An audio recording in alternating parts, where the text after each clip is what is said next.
আস্থাটা খুব ইম্পর্টেন্ট, সম্মানটা খুব ইম্পর্টেন্ট, বিশ্বাসটা রাখাটা খুব জরুরি। বিয়ে হয়ে গিয়েছে বলেই যে সব শেষ তা না। একজন নারী হিসেবে আপনি সব মেয়েদেরকে কি অ্যাডভাইস দিতে চান যে লাইফ পার্টনার চুজিং এর ক্ষেত্রে একটা ছেলের মধ্যে যদি এই জিনিসটা থাকে, বাবা কেটে পড়ো, ওইদিকে যাওয়ারই দরকার নেই?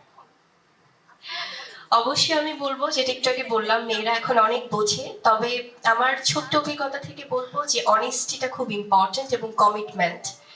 যদি বিয়ের আগে অবশ্যই সেটা অ্যারেঞ্জ ম্যারেজ হোক বা সেটা পছন্দ করে কোনো ম্যারেজ হোক, সবকিছু ক্ষেত্রেই যে কমিটমেন্টটা করবে লাইফ পার্টনার, সেটা যেন একদম জীবনের শেষ অবধি রাখে, সেই অনুরোধটা আমার থাকবে সব ভালোবাসার মানুষদের প্রতি। কারণ একটা মেয়ে কিন্তু সবকিছু ছেড়ে সেই মানুষটাকে বিশ্বাস করেই কিন্তু তার জীবনটা স্টার্ট করে, নতুন একটা জীবন।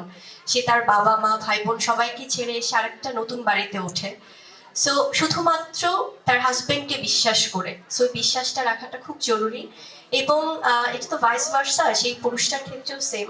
তারাও মেয়েদের কাছ থেকে হয়তো এক্সপেক্ট করে, কিন্তু আমার মনে হয় 100%-এর মধ্যে 99% মেয়েরাই কিন্তু রাখে। সো ছেলেদেরও খুব দরকার যে সেই ভালোবাসা, সেই কমিটমেন্ট, সেই লাভ, সেই রোম্যান্সটা সবসময় রাখার। মানে বিয়ে হয়ে গিয়েছে বলেই যে সব শেষ তা না।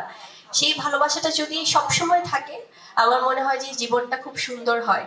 কারণ জীবনে মানুষের লাইফ পার্টনার কিন্তু মানুষ একবারই চুজ করে, একবারই বিশ্বাস করে।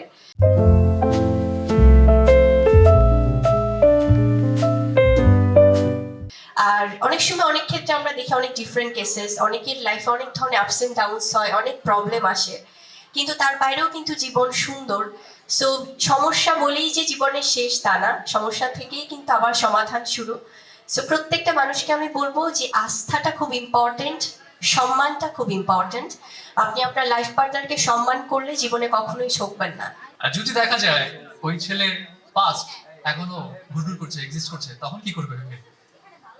সেটা আসলে আমার মনে হয় সম্পূর্ণ আমার লাইফ পার্টনারের উপর ডিপেন্ড করবে। কারণ মানুষের জীবনে পাস্ট প্রেজেন্ট ফিউচার সবই থাকবে, কিন্তু জীবনটাকে সুন্দরভাবে গোছানোটাই আসলে মূল উদ্দেশ্য থাকা উচিত। কারণ কমপ্লিকেশনস কেউ জীবনে চায় না। যেটাই হবে যেন স্বচ্ছ সুন্দর হয়, সুন্দর সিদ্ধান্তের মাধ্যমেই হবে। সেক্ষেত্রে সবার জন্য জীবনটা সহজ হয়ে যায়। কারণ মানুষের জীবন খুবই ছোট, সেক্ষেত্রে জীবনটাকে যত সহজ করা যায়, যত সুন্দরভাবে এগিয়ে নেওয়া যায়, সেটাই সবার জন্য মঙ্গল। তবে সত্য, সুন্দর, স্বচ্ছতা থাকতে হবে জীবনে। ওয়ান লাস্ট কোশ্চেন, আপনার মতে একজন মেয়েকে ইভেন আফটার ম্যারেজ ক্যারিয়ারে যখন তার মেনটেন করতে হয়, সেক্ষেত্রে ওই নারীর কোন মাইন্ডসেটটা থাকা খুব জরুরি? অবশ্যই আমি যদি আমার ব্যক্তিগত জায়গাটা থেকে বলি, আমার সবসময় পরিবার প্রায়োরিটিটা আমি অলওয়েজ আগে দিয়েছি।